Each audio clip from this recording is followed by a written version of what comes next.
Então, quando a gente fala sobre ceratocone, certamente a gente deve falar sobre o diagnóstico. O diagnóstico do ceratocone, as dicas que a gente tem para qualquer oftalmologista, a gente vai falar sobre uma parte do diagnóstico que é muito importante. Então, é sempre importante a gente falar dos nossos trabalhos com as empresas, principalmente a Oculus, a Zeiss, a Alcon, a Essilor, e também com o Grupo Brain, que é um grupo de inteligência artificial, né, um grupo multidisciplinar, liderado pelo meu amigo João Marcelo Lira, o Aidano Machado, que hoje é um colega que está acabando a faculdade de medicina, o Bernardo Lopes e a Edileuza Leão, que vão ter ajudado muito nesses trabalhos que a gente vai estar mostrando, juntamente com o grupo de estudo aqui do Rio de Janeiro. Então, quando a gente falar sobre diagnóstico de ectasia, eu acho que é importante a gente falar sobre conceitos básicos, o que a gente está buscando, por quê e como. Falar do trabalho que a gente tem feito com o que a gente chama de Enhanced Ectasia, que é um diagnóstico reforçado da ectasia, e o paradoxo da inteligência artificial. Isso realmente é muito importante a gente considerar isso, a gente refletir sobre a inteligência artificial no nosso dia a dia e como é que a gente pode usar isso para poder ajudar o paciente sem ir contra o nosso trabalho, e isso é muito importante a gente estar pensando. Mas é uma revolução em evolução. Inteligência artificial é um ramo da ciência da computação que trata das formas de você criar inteligência mimetizando o conhecimento e o raciocínio humano na máquina. E o que a gente chama de machine learning é a capacidade da gente usar multidimensional para reconhecer padrões, fazer previsões, predizer o que vai acontecer, e isso pode ser feito com técnicas supervisionadas e não supervisionadas. Essas técnicas supervisionadas é como se você fala, tem um grupo com ceratocone, um grupo sem ceratocone, e a gente vai ver as características e combinar essas características para poder separar esses grupos de forma melhor.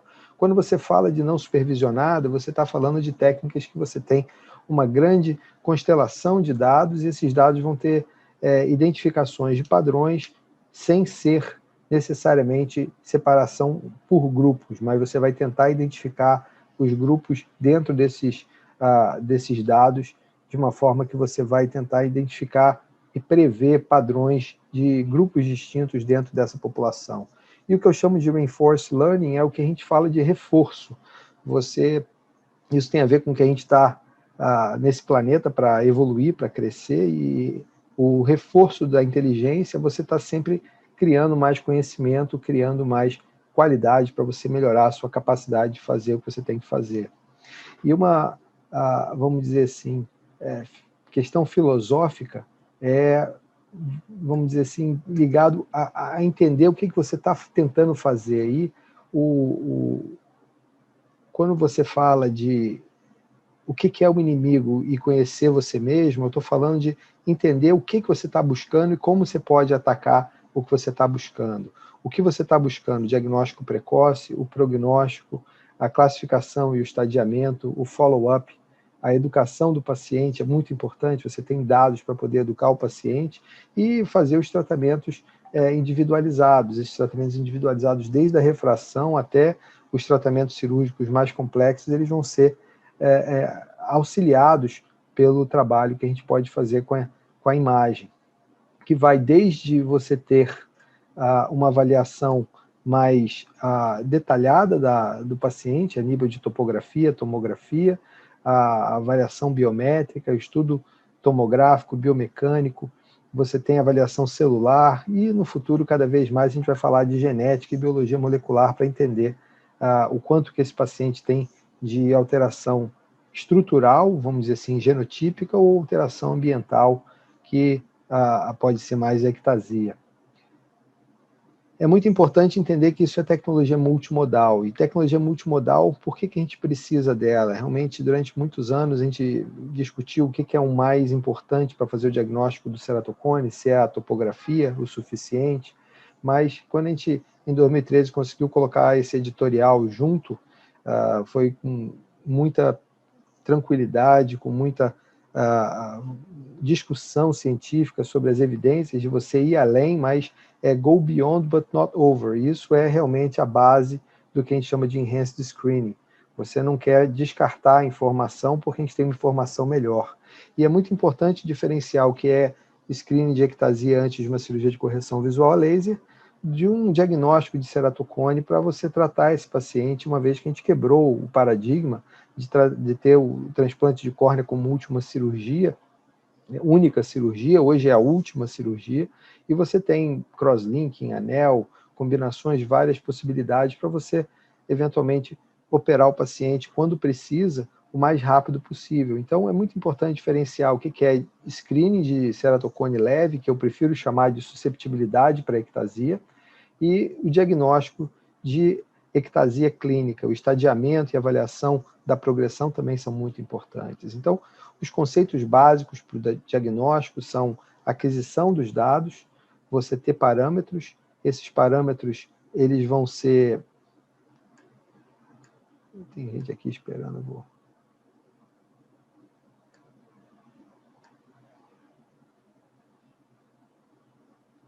Que você tem parâmetros e você tem também, além desses parâmetros, você tem que entender esses parâmetros nos displays, mas antes disso você tem que entender como esses parâmetros eles podem se comportar na sua previsibilidade, na sua capacidade de você confiar nesses parâmetros. Então tem que entender os dois conceitos, o que seria acurácia e o que seria precisão. A acurácia seria você ter a referência, você tem uma referência, essa referência precisa ser conhecida, e a precisão é a repetibilidade desse parâmetro com medidas consecutivas sucessivas. Então, é importante diferenciar essas duas coisas. E a inteligência artificial vem para a gente ajudar nessa avaliação dos displays, que são as combinações de parâmetros. Então, por exemplo, quando você tem o Pentacam, que hoje você tem uma família de aparelhos diferentes do Pentacam básico e do Pentacam de alta resolução, você tem comprimento axial e hoje o Wavefront, com esses novos aparelhos, você tem muitas informações que podem ser apresentadas nesse histograma. Esse tipo de histograma, você tem, por exemplo, aqui ângulo fechado, para você ver a chance do paciente ter ângulo fechado, e você pode colocar isso de uma forma mais fácil. Aqui você tem ceratocone também, mas é importante diferenciar o que você está buscando da informação.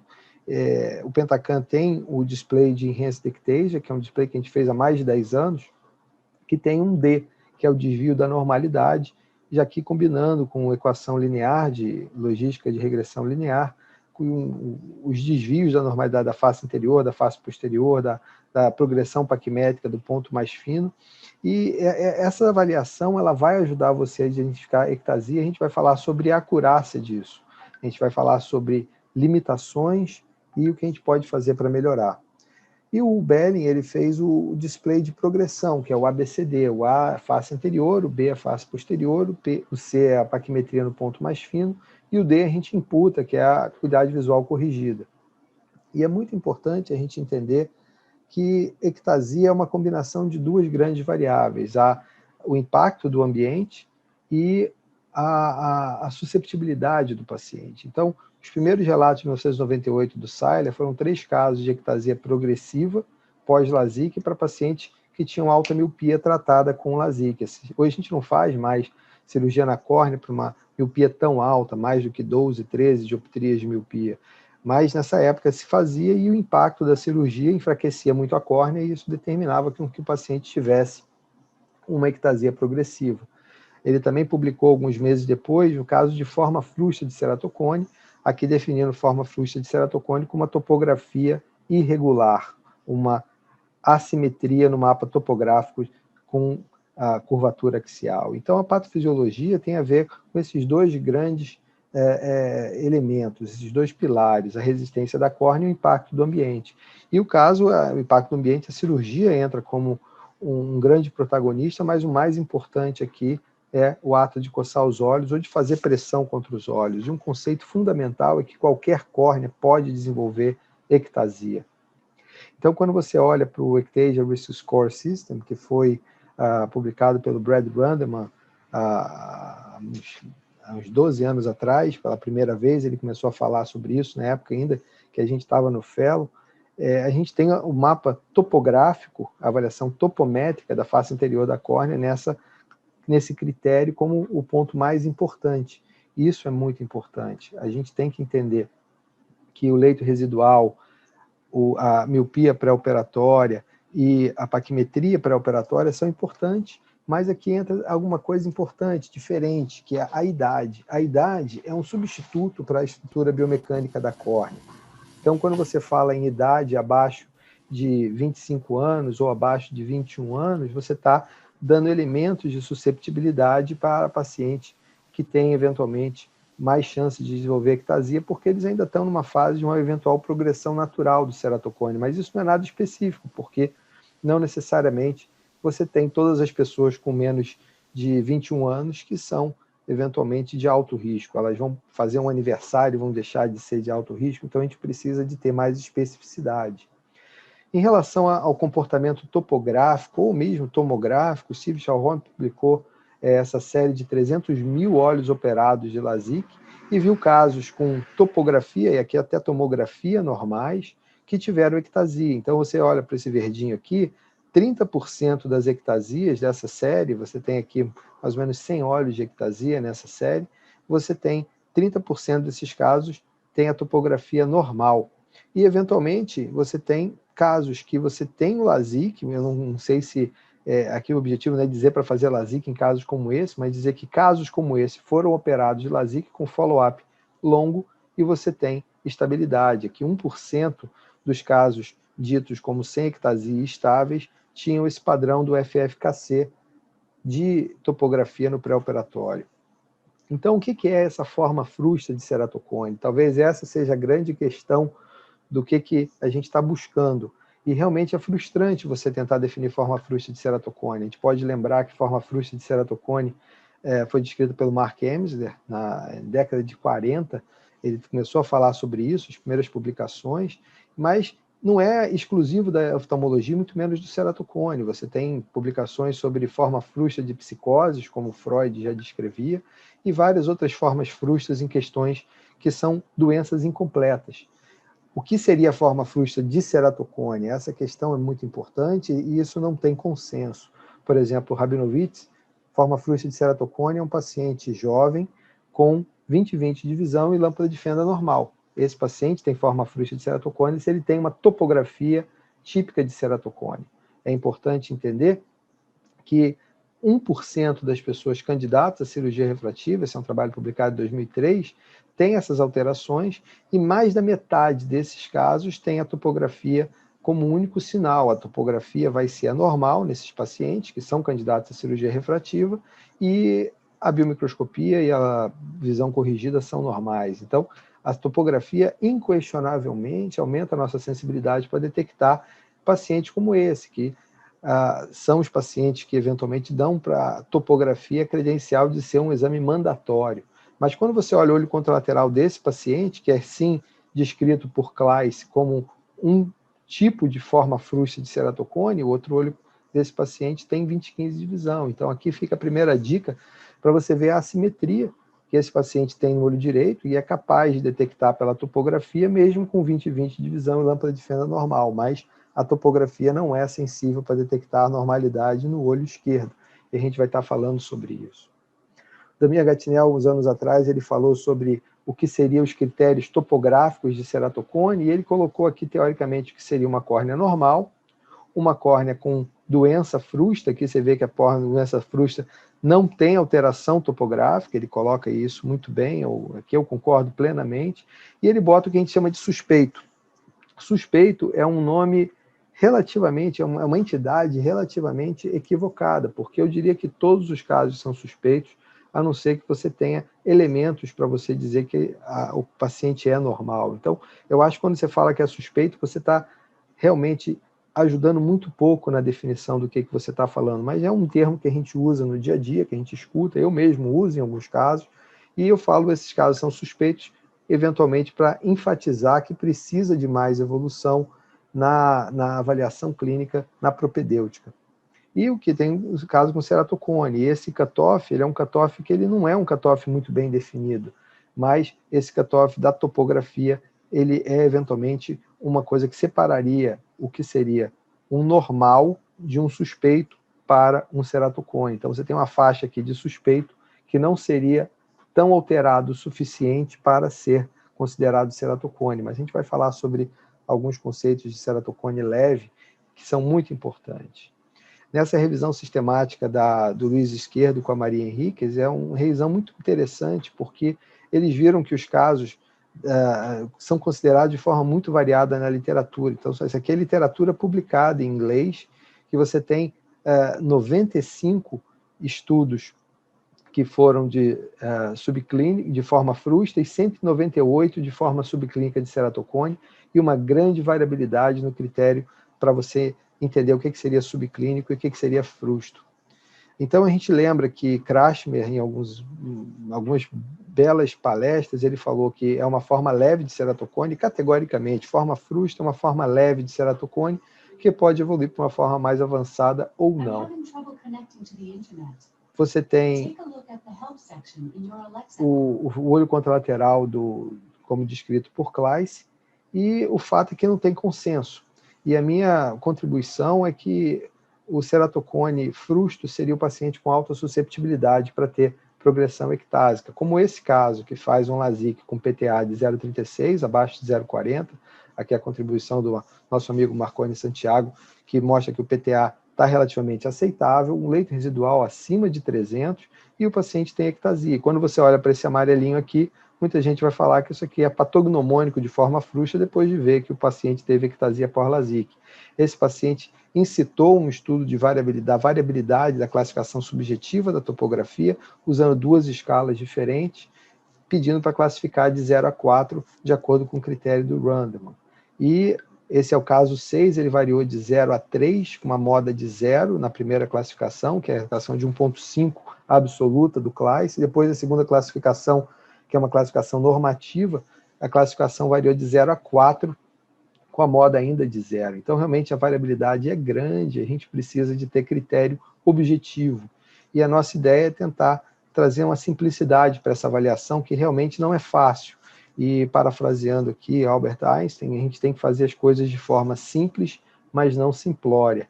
Isso é muito importante. E um trabalho combinado com o Michael Belling, que faz uma avaliação da elevação de uma forma mais detalhada. O que ele faz? Ele exclui uma área, e se excluir essa área para calcular o Best Fit Sphere, ou tórico elipsoide, que seja, essa relação da esfera antes de você excluir e depois de excluir, se você tem uma relação muito grande, uma diferença muito grande, é porque na hora que você excluiu uma parte que estava fazendo muita diferença, e aí você tem o diferencial realmente mais alterado. E a gente tem estudo estatístico mostrando o que seria o normal, o que seria o eventualmente suspeito e o que seria o eventualmente alterado do ponto de vista estatístico.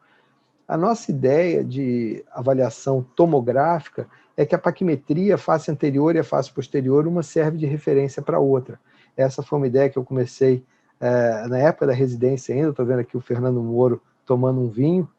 O Fernando Moro agora pré-está de óculos, ele está vendo aqui, a câmera dele está aparecendo, ele está rindo aqui. Ele lembra muito bem desse projeto, que era o projeto Orbicone. Na época, eu estava no R3, ele estava no R2, o Marcelo no R1, e a gente estava começando a tentar diagnosticar a ceratocone. E essa imagem aqui, ela foi o que me trouxe a ideia de fazer um estudo da progressão paquimétrica. E nesse desenho que o Can Robert fez, ele via que a progressão da ectasia aumentava, a córnea tinha as lamelas que iam deslizando. E quando você olha para a imagem de Scheifele, isso faz todo sentido. Não só a córnea vai ser mais fina em relação à periferia, bem mais grossa, mas também a câmara anterior fica mais profunda. Então, tem muita informação nessa imagem que pode ajudar a gente. E a progressão paquimétrica é o ponto mais fino em relação à periferia. Você faz círculos concêntricos e faz os gráficos, que começam aqui no ponto mais fino, e você tem a média dos círculos concêntricos nessa linha vermelha do paciente, comparando com a intervalo de confiança de 95% da população normal. E a progressão do aumento é o aumento em relação ao ponto mais fino. Então, aqui começa de 0%, porque simplesmente o ponto mais fino é 0% maior do que o ponto mais fino. Simples assim. E a gente combina esses dados e tem o desvio da normalidade. Nesse caso em si, você tem o que eu chamo de susceptibilidade para ectasia muito bem detectado. Então, realmente a coisa estaria muito bem em evidência. Você vê que esse trabalho foi, o display com o dele apareceu em 2009, 2010, o paciente foi operado em 2008, então você pega os dados da tomografia desses pacientes operados que tiveram ectasia sem explicação, vamos dizer assim, e você tem realmente uma possibilidade de aumentar a sua sensibilidade. Mas tem mais pacientes interessantes. O SMILE, por exemplo, a gente vai estar falando de ectasia pós-SMILE aqui, você tem um paciente que tem ectasia pós-SMILE e a literatura, ele tinha esse caso bem documentado do Pentacan. Eu pedi para ver o mapa do paciente. O arquivo 12 permite a gente fazer estudo bem detalhado e você vê muitas alterações em vários dos índices. Isso é uma carta ao editor publicada no JCRS em 2015, e eu acho que isso é muito interessante, você ter essa tabelinha, que você vê o cutoff desses parâmetros todos, e você vê a sensibilidade e especificidade para detectar ceratocone, não é para formas subclínicas. E uma coisa interessante é que esse caso aqui, ele tem um ceratocone inquestionável na topografia, na face anterior, e fica mais fácil de ver de acordo com a sua escala. Se você mudar a escala para uma escala normativa, ela fica mais fácil para você observar isso. E esse paciente tem o que a gente chama de low KKC, que é um ceratocone com ceratometria relativamente baixa. E isso é muito importante. Há uns poucos meses atrás, na Keranet, alguém colocou esse e-mail em um paciente e botou, olha só a foto aqui, até que ele tirou a foto com o telefone dele, que está à mão dele, e você vê que não dá nem para ver o número. E com os dados do 12, a gente pode fazer uma análise bem detalhada. Olha só para a topografia. Mas apesar dessa topografia ser literalmente verdinha, aqui na escala do Kleist, você tem um TKC positivo. E olha que interessante a mudança para essa escala de meio. Essa escala de meio no Pentacan, ela chama escala de Holliday, e eu brinco que é a escala de Chamon, porque é uma escala que o Wallace sempre usa nas palestras dele. Você vê que uma escala de meio normativa, ela pode permitir um diagnóstico, vamos dizer assim, mais sensível. É importante entender sobre isso. E quando você faz o TKC, está positivo. E aqui você mudar para 0,25 fica mais fácil de você ver a normalidade.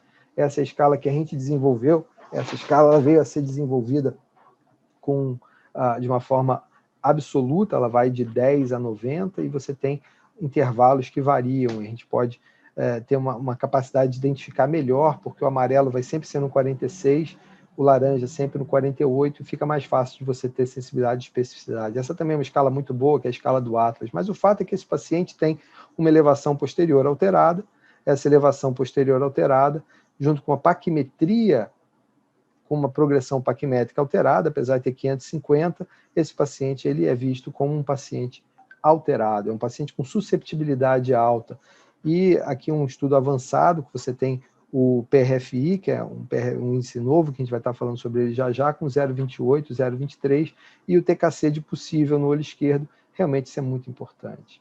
Então, a gente fala, então, Renato, você está detectando demais ceratocone. E a especificidade? A especificidade, a gente tem casos como esse. Especificidade é a capacidade de você detectar não doença. A detectar não doença, esse paciente fez LASIK, não fez LASIK comigo. Eu, geralmente, quando faço esses estudos, eu quero de populações que não são as minhas. E esse paciente também fez LASIK em 2008, e olha só a topografia bem alterada. Esse paciente tinha uma tomografia bem normal e ele tem uma estabilidade de mais de 10 anos. Eu já conversei mais de uma vez sobre esse caso com o cirurgião, e uma vez eles chamaram esse paciente de volta para fazer a avaliação, ainda não tinha nenhum sinal de ectasia. Então, ectasia tem esse mistério, que tem mais de 20 anos. A gente publicou em 2018 esse editorial justamente sobre esse estudo da Borra, que é uma colega do leste europeu, que publicou esses 10 casos de ectasia em 30 mil LASIKs. Então, seria uma incidência relativamente pequena, um caso para cada 3 mil LASIKs. E todos os casos de ectasia, você tinha só 3 em 10 com leite residual abaixo de 300, e 2 só tinham PTA acima de 40.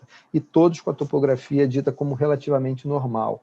E desses 10 casos, a gente conseguiu detectar alteração em mais da metade, que a gente conseguiu avaliar, praticamente todos que a gente conseguiu avaliar, mas o estudo da tomografia a gente ainda não conseguiu finalizar por causa de uma questão de software dos aparelhos que ela usou. Mas isso certamente vai vir junto para somar junto com esse estudo, que é um estudo que tem a avaliação de pré-operatórios de LASIK estável e de LASIKs que viraram uma ectasia. Então, você vê que a idade, o PTA e o leito residual não tem uma separação muito boa.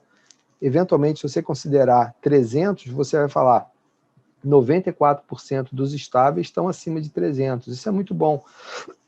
Mas não quer dizer que se você deixar acima de 300, você vai ter estabilidade, porque 75,2% dos estáveis também estão acima de 300. Então, realmente você precisa de ter parâmetros melhores, que a gente tenha do indício do impacto da cirurgia, que é um trabalho que a gente está fazendo com inteligência artificial, que tem a ver com a tese do Aidano Machado.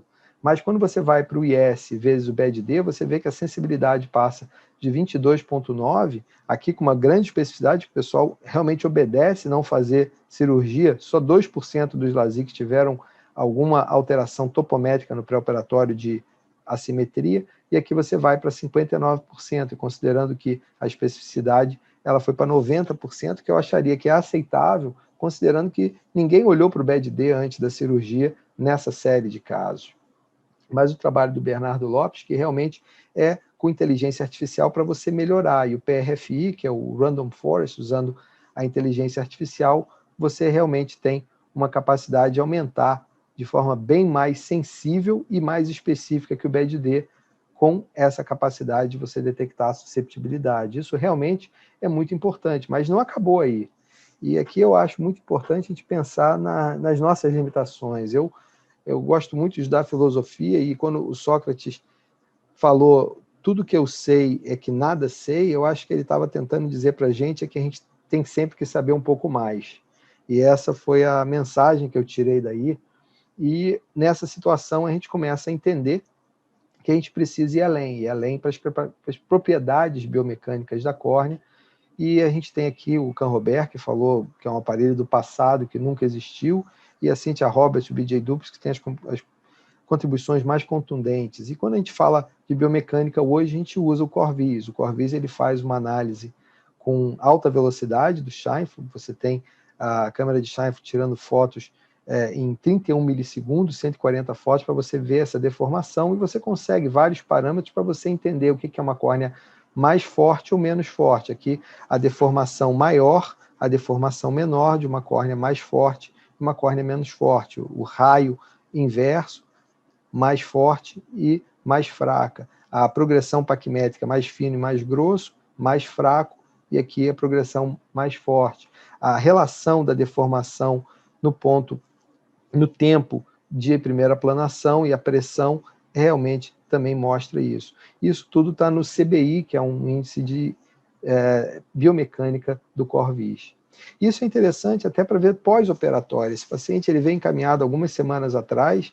Esse paciente tinha uma eventual indicação de cross-linking para uma ectasia pós-PRK tardia. Olha só a ectasia que eventualmente estariam vendo na face anterior, literalmente na face anterior, superficial, uma avaliação superficial. Avaliação tomográfica, aqui usando a escala absoluta, você vê que isso fica menos preocupante, mas tem realmente uma zona mais curva no centro, e você tem ausência de avaliação da elevação posterior, mas é uma córnea bem fina.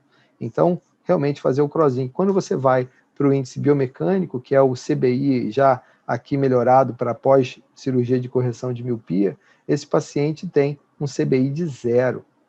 E esse paciente tem RAISE. E vocês vão entender que realmente esse paciente não precisa de crosslink, ele precisa de tratar esse RAISE, eventualmente com um PTK sem o crosslink. A integração da tomografia com a biomecânica é o trabalho que a gente tem, vamos dizer assim, mais relevância. Esse trabalho foi publicado no JRS de 2017, e a gente tem aqui os casos com topografia normal, 94 olhos, topografia normal, de paciente que tinha uma ectasia no outro olho. 72 desses pacientes não tinham operado o olho com ectasia. E esses casos vieram da minha clínica e da clínica do Paulo Vintiguera, na Itália, e todos eles têm índices topométricos normais no olho contralateral, que a gente chama de VAI-NT. E a gente tem aqui um cutoff de 0,29, que vai pegar 90,4% dos casos. Isso é muito importante. Certamente, é muito importante entender que o cutoff tem que ser otimizado em relação a ectasia vezes normais e ectasia vezes os pacientes subclínicos. Isso foi feito com inteligência artificial, com TBI, e tem casos como esse, com a topografia bem normal, com 20/15 de visão, tomografia discretamente alterado, você vê aqui um BED-D de 0,35, um TBI aqui de 0,41, que facilita essa identificação. Aí muita gente vai falar, pô, Renato, mas você não está detectando anormalidade em um paciente com 20/15 de visão? Possivelmente, mas olha o olho contralateral. Esse olho contralateral tem o ceratocone. Então a gente tem essa sensibilidade maior para dizer que esse paciente é um VAI-NT, é um altamente assimétrico com topografia normal, e ele tem forma frustra, enquanto que o outro olho tem um ceratocone leve. E o primeiro caso de ectasia susceptível que a gente publicou foi o olho contralateral não operado de uma paciente que fez LASIK e teve ectasia. Isso foi publicado em 2010, aqui com HORA e com Pentacam, e esse paciente estável ainda tem uma situação muito parecida. 20/15 de visão, com -6 de miopia, seria um caso que você poderia fazer um LASIK, considerando a topografia, principalmente se você olhar para uma escala absoluta, você vê 1,5. A minha escala absoluta talvez seja um pouco mais sensível, mas quando você olha para o Pentacam integrado com a biomecânica, você vê uma alteração realmente inquestionável. Isso fica mais interessante ainda quando você olha para o olho do filho da paciente, com os dois olhos com forma frustra. Esse é o caso que a gente tem que explicar para não coçar os olhos e acompanhar, porque é o que a gente chama de forma frustra bilateral. Forma frustra bilateral é um conceito relativamente controverso, mas a gente tem aqui um caso muito interessante de um VAI-NT que tem a outra gêmea idêntica, os dois olhos com a topografia normal. E isso tem o TBI alterado nos 4 olhos. Realmente esse é um dos casos mais interessantes, que mostra o ponto de ter a susceptibilidade para ectasia nos 2 olhos. Aqui eu vou mostrar um caso para vocês que foi muito importante para mim, uma paciente que fez SMILE, ela veio como candidata para cirurgia de miopia, e na época que a gente fez a cirurgia, eu não levei tanto em consideração o ART máximo, eu considerei o BED-D 1,27, mas o SMILE foi uma cirurgia que a gente achou que fosse tranquila. Uma cirurgia bem tranquila, vou deixar ela tocando aqui para vocês verem como é que a gente faz o SMILE hoje em dia. A gente usa a técnica do Dan Reinstein, mas o SMILE tem 2 grandes vantagens na cirurgia. Você tem menos indução de olho seco e você tem um impacto biomecânico menor. Isso realmente a gente tem literatura para demonstrar isso, mas falar que dá menos olho seco não quer dizer que não dá nada de alteração da superfície ocular da lágrima. Ele causa menos alteração na sensibilidade e causa menos alteração na superfície ocular, mas causa alteração, menos do que o LASIK. Em relação à biomecânica é a mesma história. Tem um impacto biomecânico menor, mas tem um impacto. Então, depois de identificar a face anterior e a face posterior, a gente deixa um triângulozinho para facilitar e praticamente a cirurgia é feita em menos de 2 minutos. Talvez ela hoje em dia é até tão rápida ou mais rápida do que o LASIK, usando laser de Fento II. Essa paciente ficou muito bem, ela voltou depois de 1 ano, depois de 2 anos estava muito bem, e depois de 4 anos ela voltou com alteração da visão no olho direito, e 20/100 de visão, chegando a 20/25 com esse cilindro alto, e aí infelizmente a gente já vê um padrão de ectasia no olho direito. Essa foi a primeira ectasia que eu produzi. Eu aprendi muito com esse caso, aprendi muito em relação a lidar com o paciente, conversar com o paciente, explicar, ser muito claro, muito honesto. E uma das coisas importantes que a gente aprendeu é que, apesar do pós-operatório aqui de 2016 ela ter 20/20 de visão, ela tinha uma alteração na elevação posterior que poderia ter sido detectada. Talvez aqui, se eu tivesse falado para ela não coçar mais os olhos e acompanhava mais, eu poderia ter feito só o crosslink, mas a gente acabou que fez o anel e teve um resultado muito bom. Mas uma coisa também interessante é que o olho contralateral não tem ectasia, considerando aqui o mapa epitelial do olho esquerdo. E foi tratado clinicamente, usa riboflavina com ômega 3, e o anel foi um resultado muito bom, e até hoje ela está muito bem estável, com excelente recuperação do lado direito também. Estável no esquerdo e recuperação no direito. Mas o que a gente aprendeu? Olha o TBI, eu tinha os dados do Pentacam e do Corvis dessa paciente do pré-operatório. Eu não tinha o TBI ainda. Em 2014 a gente estava trabalhando com Corvis, fazia avaliação como um tonômetro, mas não tinha análises ainda, e aqui você vê a alteração que eu poderia ter identificado para não fazer a cirurgia lamelar. Talvez um PRK, possivelmente melhor uma lente fáscica de câmera posterior ou de câmera anterior. Então, esse paciente foi realmente uma informação importante. Mas eu quero falar para vocês que a gente não terminou aqui, a gente tem que continuar melhorando sempre. O que a gente chama de reinforced learning vem da necessidade de você entender a literatura. A literatura tem vários casos que são publicados com uma sensibilidade menor do que o TBI foi originalmente descrito, e isso porque realmente os casos são de topografia e tomografia e biomecânica normais. Então, esses colegas eles estão buscando esses casos para justamente desafiar a capacidade da tecnologia, e realmente esses casos existem. Então, no estudo multicêntrico, a gente conseguiu juntar 543 olhos VAI-NT e realmente fazer a otimização da inteligência artificial, com o que a gente chama de Reinforced Learning. Esse Reinforced Learning usando vários algoritmos, Edileuza Leão fez um trabalho fantástico, Bernardo Lopes também, para a gente poder melhorar, e aqui a acurácia ela aumentou tanto para os olhos ectásicos clínicos, 99% contra 98,4%, né? E você tem 85,6% contra 75,7%, realmente um aumento significativo da área sob a curva para você aumentar a capacidade desse novo índice de inteligência artificial. E quando você olha para esse tipo de distribuição, você vê a correlação que esses casinhos rosa, ele aparece aqui em cima, que é o novo parâmetro alto e o outro parâmetro antigo mais baixo. E não tem nenhum caso rosa aqui embaixo nessa região, ou seja, que seria o parâmetro antigo mais alto, mas você tem casos normais que estão realmente aumentando no índice, que talvez sejam os casos que a gente está aumentando a sensibilidade. Então, tudo isso é importante de entender, mas um conceito fundamental é que ectasia unilateral pode acontecer. Esse paciente ele veio para fazer tratamento do olho direito, o olho esquerdo com 20/20 mais, fez o anel com excelente resultado. Esse paciente se mudou para Londres, topografia normal, tudo estável, mapa epitelial normal, agora estou falando do olho esquerdo desse paciente, estudo do Damian Gatinel com o Orbiscan, com o Score Analyzer, que é um teste muito interessante com inteligência artificial do Orbiscan também, e o TBI também normal. Então, ectasia unilateral existe. Talvez agora eu vou mostrar para vocês o conceito. Vocês estavam dormindo a aula inteira, acorda que essa é a hora importante. O consenso fala que ectasia pode acontecer em um olho só por causa mecânica, mas o ceratocone unilateral não existe. Então, ceratocone é uma doença bilateral, todo ceratocone é uma ectasia, mas nem toda ectasia é ceratocone, e algumas ectasias podem ser unilaterais.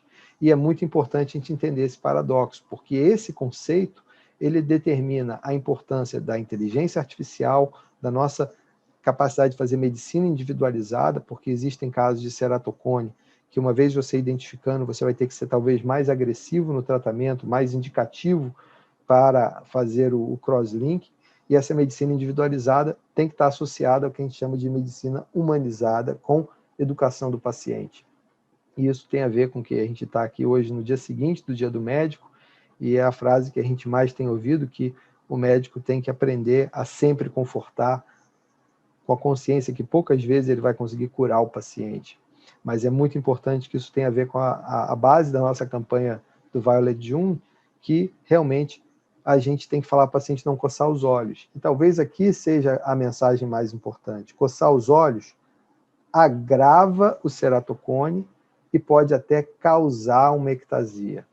Esse é o conceito que, se vocês entenderam esse conceito, vocês entenderam a diferença de ceratocone, de ectasia. Quando o ceratocone, vamos dizer assim, é bilateral, é ceratocone, e a forma frouxa no olho contralateral, ou quando eventualmente você pode ter uma ectasia.